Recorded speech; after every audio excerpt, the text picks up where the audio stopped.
તો દારૂ આટલી હદે જો એનું દૂષણ વધી ગયું હોય તો કાં તો એ આની છૂટ આપી દે અને કાં તો કડક દારૂબંધીની અમલવારી કરાવે. હવે આ ક્યાં સુધી ચાલશે, જેને આપણે મૃદુ ને સાથે સાથે મક્કમ સરકાર કહીએ છીએ સીએમ સાહેબ, અને ચમરબંધીને છોડવામાં નહીં આવે એ વાત કરતા ચમરબંધી તો આગળ દોડે છે, પાછળ સરકારના હોદ્દેદારો દોડે છે, પણ આમાંથી કોઈ ક્યારેય પકડી શકતા નથી કે કાયમી બંધ કરી શકતા નથી. કે કોન્સ્ટેબલ થી શરૂ કરીને ડીજીપી સુધી કે ગૃહમંત્રી સુધી કોઈની રહેમ નજર વગર આ શક્ય નથી. એમ બુટલેગરો પોતે દારૂનું પ્રોડક્શન કરવા માંડે, પોતે જ આત્મનિર્ભર થવા માંડ્યા. કે આ માત્ર જવાબદારી પોલીસ પ્રશાસન પૂરતી સીમિત ન રહેવી જોઈએ, કારણ કે જવાબદારી કોઈ પણની ફિક્સ કરવી જોઈએ, અને એમાં પણ એ કોર્પોરેટર થી લઈને એ સંસદ સભ્ય કે ધારાસભ્યની પણ જવાબદારી ક્યાંક આમાં નક્કી કરવી પડે.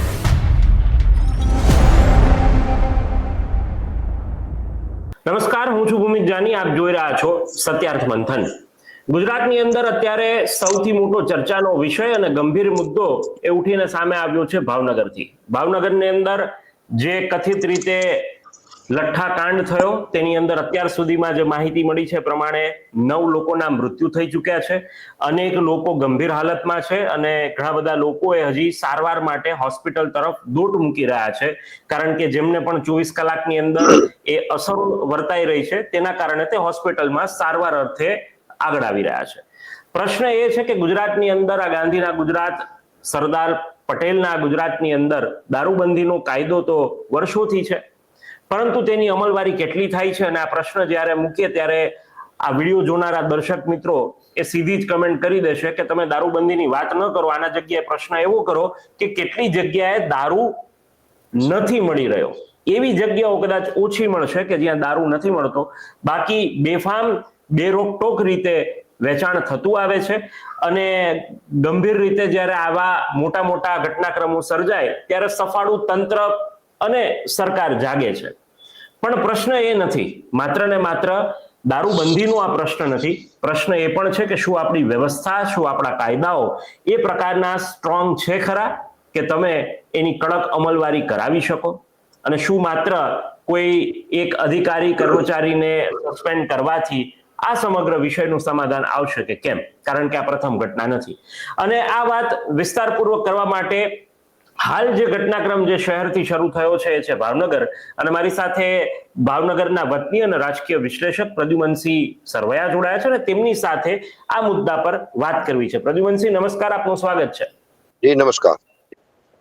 પ્રદ્યુમનસિંહ, પહેલા તો ભાવનગરના વતની છો, અને આ ઘટનાક્રમ કેટલો ગંભીર, કારણ કે એ પંથકમાંથી વારંવાર આ પ્રકારના ઘટનાક્રમ થતા આવે છે. આ પહેલા બોટાદમાં અંદાજિત 40 જેટલા લોકો, મારા ખ્યાલથી હું ભૂલતો ના હોઉં તો લઠ્ઠાકાંડના કારણે તેમનું મોત થયું, અને હવે 9 નો આંકડો વધે એવી શક્યતાઓ પણ છે.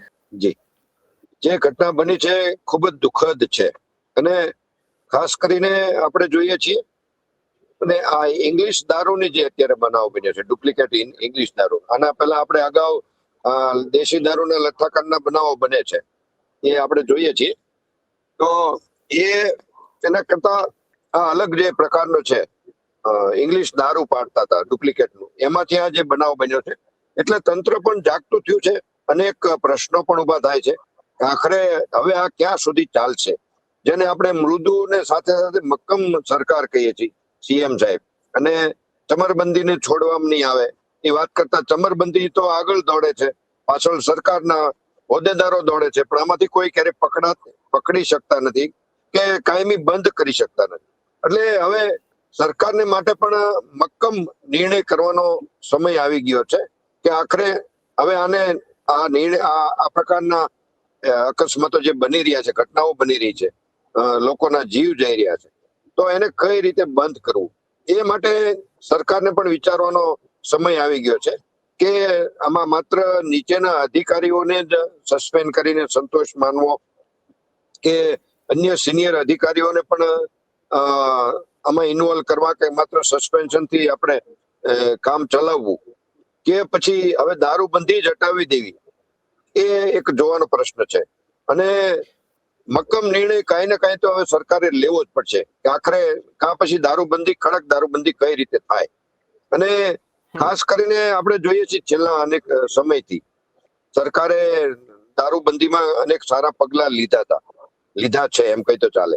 અનેક બોર્ડરો સીલ કરી છે અને દારૂ આવતો ઓછો થયો એવો દેખાણો છે.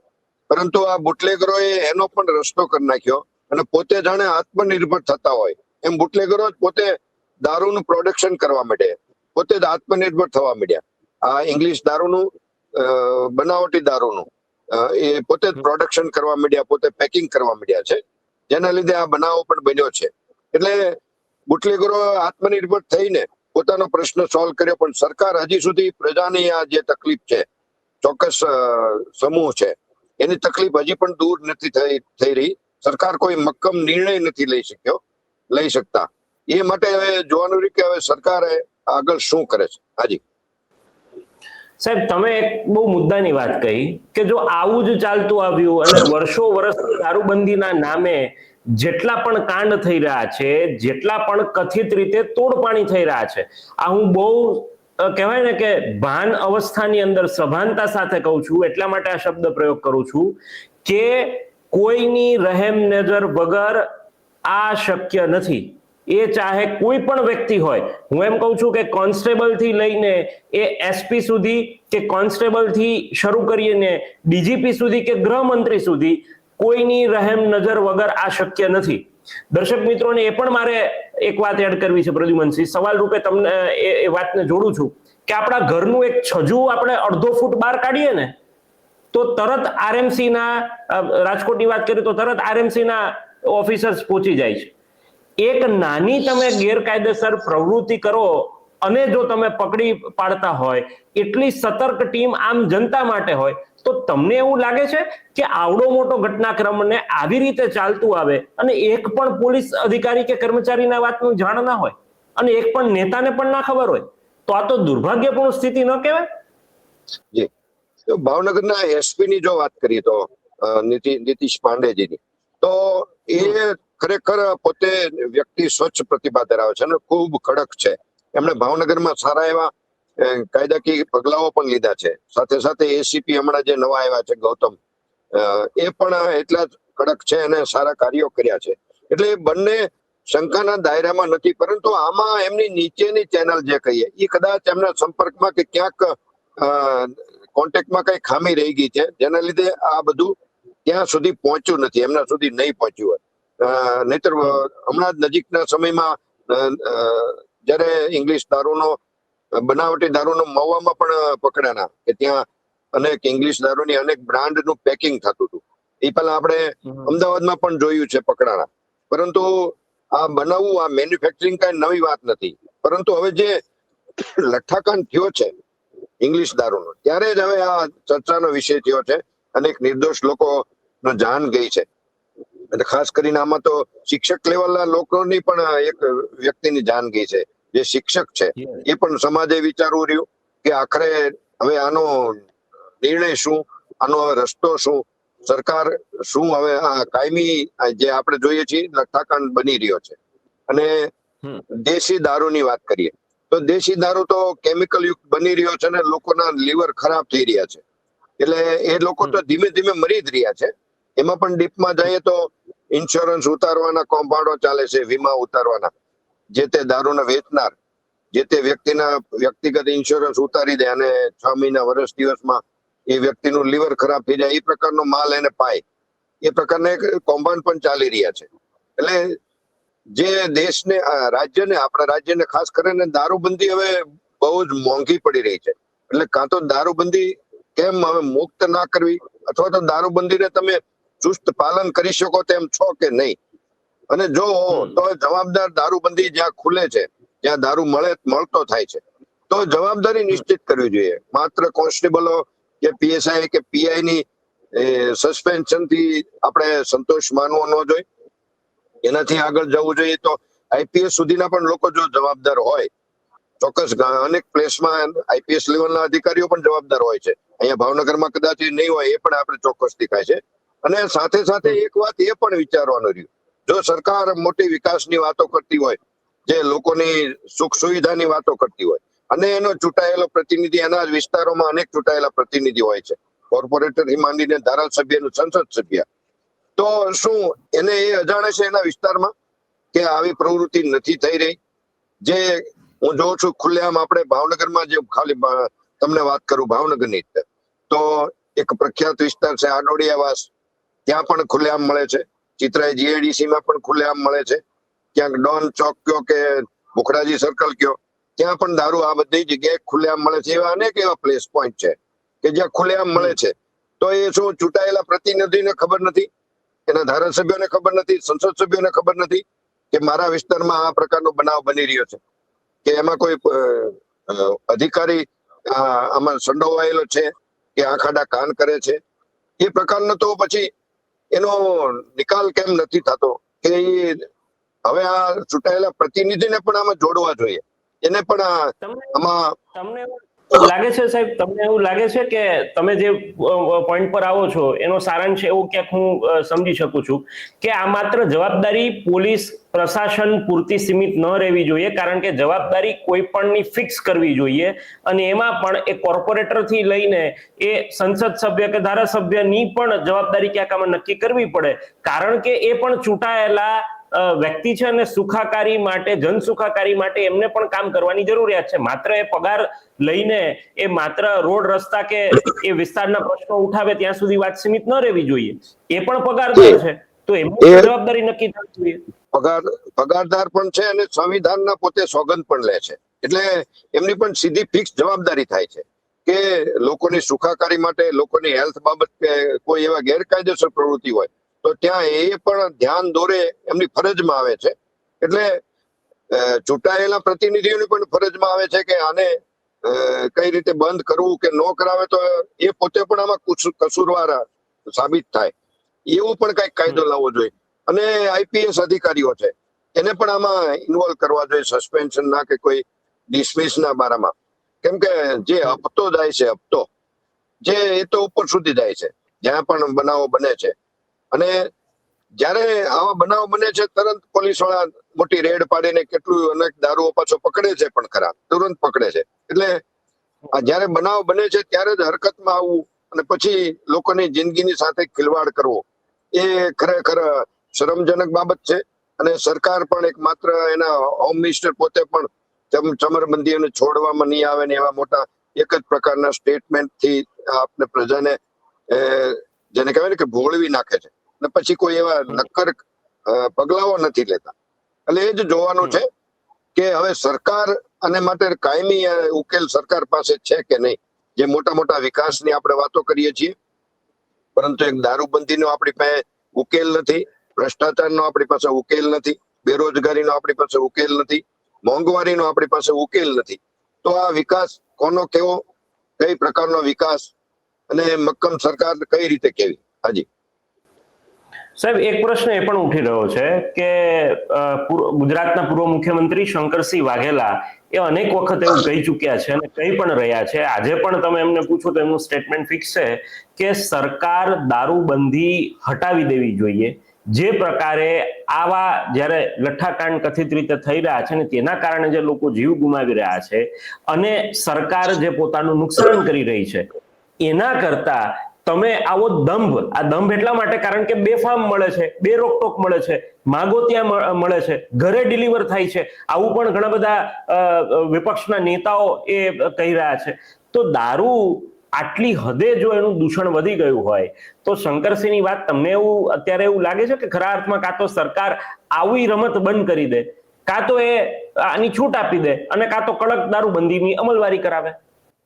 જો ચુસ્ત દારૂબંધી સરકાર કરાવી શકતી ન હોય અને આવા લઠ્ઠાકાંડ વારંવાર થતા હોય તો પછી સરકારે કોઈ એવો ચોક્કસ નિર્ણય લેવો જોઈએ કે કાં તો પછી દારૂબંધી હટાવે, અથવા તો ચુસ્ત દારૂબંધી રખાવી શકે, અથવા તો પરમિટ ની જે વાત છે, પરમિટ આપે છે એ પરમિટમાં થોડા લિબરલ થાય, પરમિટ સસ્તી થાય, એવું કરવું જોઈએ. પરમિટમાં ખોટા ટેક્સ અત્યારે લગાડ્યા છે, પરમિટ આપવામાં થોડું લિબરલ થવું જોઈએ. અથવા તો દરેક જિલ્લામાં એક ફ્રી ઝોન, એવો દારૂનો ફ્રી ઝોન બનાવવો જોઈએ દરેક જિલ્લામાં. જે રીતે આપણે ગિફ્ટ સિટીમાં જે અત્યારે છે ગિફ્ટ સિટી, એ જ પ્રકારનો દરેક જિલ્લામાં એવો ફ્રી ઝોન હોવો જોઈએ, ત્યાં દારૂ તમે પી શકો, તો જેથી કરીને એક સરકારને આવક પણ થાય અને આ જે પ્રશ્ન થાય છે એ પ્રશ્ન આપણે વારંવાર લોકોના જીવ સુધીનો ગુમાવવાની વાત હોય છે, ત્યાં સુધી આપણે આવે છે એ ના થાય અને સરકારની નબળાઈઓ પણ ત્યાંથી એટલા દૂર થઈ જાય કે દારૂબંધી સરકાર કરાવી શકવાની નથી અથવા તો કરાવી શકી નથી. અને દારૂબંધી છે એને લીધે જે સરકારને મોટા ટેક્સના રૂપિયા, કરોડો રૂપિયાનો જે લોસ જાય છે અને એનો ભ્રષ્ટાચાર થાય છે અને પોલીસ જે પોતાની મૂળભૂત કાર્ય છે એ છોડીને આમાં વધારે ધ્યાન દેતી હોય એવું પણ આપણે નજરે જોઈ રહ્યા છીએ. એટલે કોઈ ના કોઈ મક્કમ નિર્ણય લેવાનો હવે સમય આવી ગયો છે. દારૂબંધી રાખવી કે દારૂબંધી હટાવવી અથવા તો દારૂબંધી સિવાય હટાવવા સિવાય બીજું કોઈ કેટલી લિબરલ આપવી, કેટલું એમાં છૂટછાટ આપવી, એવા ચોક્કસ પ્રકારના નિર્ણય હવે લેવાનો અત્યારે સમય આવી ગયો છે. ખાસ કરીને દેશી દારૂનો પણ આટલું જ નુકસાની છે લોકોને અને ભેળસેળથી જે લોકોના કેન્સર ને થાય છે, દેશી દારૂ પીવાથી લોકોના લીવર ખરાબ થાય છે, એ આપણે જાહેર જીવનમાં જોઈએ છીએ. એ હજી સરકાર એ બાબત ક્યારેય સાચા આંકડા આવતા નથી, ગંભીરતા હજી આપણી પ્રજા નાગરિકોમાં પણ નથી.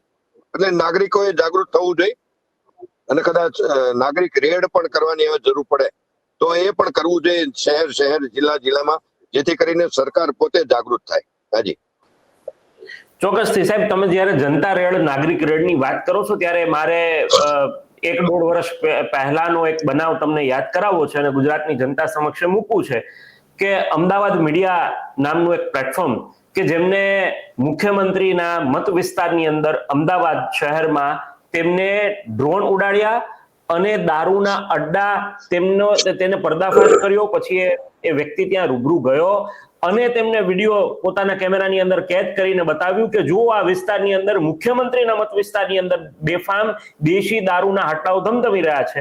પરિણામે તેમના પર શું થયું એ પણ ગુજરાતની જનતાને ખબર છે કે તેને પોલીસ સ્ટેશનના ચક્કર ખાવાની શરૂઆત થઈ ગઈ, તેમના પર ફરિયાદ થઈ.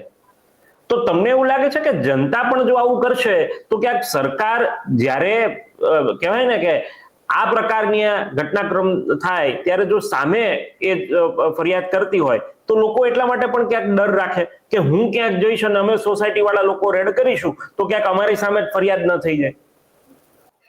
હા, એમાં પત્રકારને કડવો અનુભવ થયો તો એના ઉપર કેસ પણ થયો છે. એટલે સરકારે પણ જોવાનું છે કે આ પ્રકારના બનાવો જ્યારે બને છે ત્યારે પોતે કેટલા જાગૃત થઈને એક્શન લે છે, એ નથી લેતા. અને સાથે સાથે પ્રજાની, નાગરિકોની પણ જાગૃત રહેવાનું આમાં ફરજમાં આવે છે. જે તે નાગરિકોએ પણ જાગૃત રહેવું જોઈએ. ક્યાંક જરૂર પડે તો નાગરિકોએ રેડ પણ કરવી જોઈએ, તો જ કદાચ સરકાર જાગૃત થશે એવું લાગે છે. અને અત્યારે તમને વાત કરું તો એક મુદ્દો અત્યારે હોટલોનો એ પણ છે. આપણે લગભગ ગુજરાતના બધા શહેરોમાં અત્યારે એક જે ટ્રેન્ડ ચાલ્યો છે કે 500 રૂપિયાના કલાક કે 1000 રૂપિયાની કલાકમાં લોકો, યુવાનો જે જાય છે એ હોટલમાં 1 કલાક માટે, ભલે કાયદા મુજબ એ કાયદેસરનું ગણાય, પરંતુ બીજી રીતે આપણે જોઈએ આપણી સામાજિક, સાંસ્કૃતિક અને સંસ્કારનું જે અધઃપતન થાય છે એનાથી આપણે જે સમાજની વિરુદ્ધનું એક કાર્ય થઈ રહ્યું છે, સંસ્કારની વિરુદ્ધનું કાર્ય થઈ રહ્યું છે, સંસ્કૃતિની વિરુદ્ધનું કાર્ય થઈ રહ્યું છે. એના માટે કઈક સરકારે અને જે તે ત્યાંના શાસકોએ, વહીવટદારોએ પણ વિચારવું જોઈએ કે આ પ્રકારની પ્રવૃત્તિ થઈ રહી છે અને એ એવી હોટલમાં થઈ રહ્યું છે કે અનેક એવી હોટલો છે કે જે એનો ફર્સ્ટ ફ્લોર હોય છે, એ બાંધકામ વાળો હોય છે ને પછી ટેરેસમાં કેબિનો બનાવેલી હોય છે. જે આપણે દિલ્હીમાં હમણાં આગના બનાવો બન્યા હતા અને એ પ્રકારના બનાવોની જાણે કે રાહ જોતી એવી હોટલો છે. અને એવી પણ હોટલો છે જ્યાં અનેક કે જ્યાં ઇમરજન્સી એક્ઝિટ નથી. ઇમરજન્સી એક્ઝિટ જ્યાં કોઈ આગ લાગવાનો બનાવ બને તો નીચે ઉતરવાનો કે ભાગી જવાનો બીજો રસ્તો પણ હોવો જોઈએ, એવી નથી. એવી અનેક હોટલો છે. એટલે જે તે સત્તાવાળાઓએ હવે એ પણ ધ્યાનમાં લેવું જોઈએ કે એની પણ અકસ્માતની રાહ ન જોવે અને આવા ગેરકાયદેસર પ્રવૃત્તિઓ થાય છે, ગેરકાયદેસર બાંધકામો છે, એને ઉપર એક્શન લેવા જોઈએ, જેથી કરીને આ લઠ્ઠાકાંડ જેવો હજી બનાવ હોટલોમાં પણ ન બને.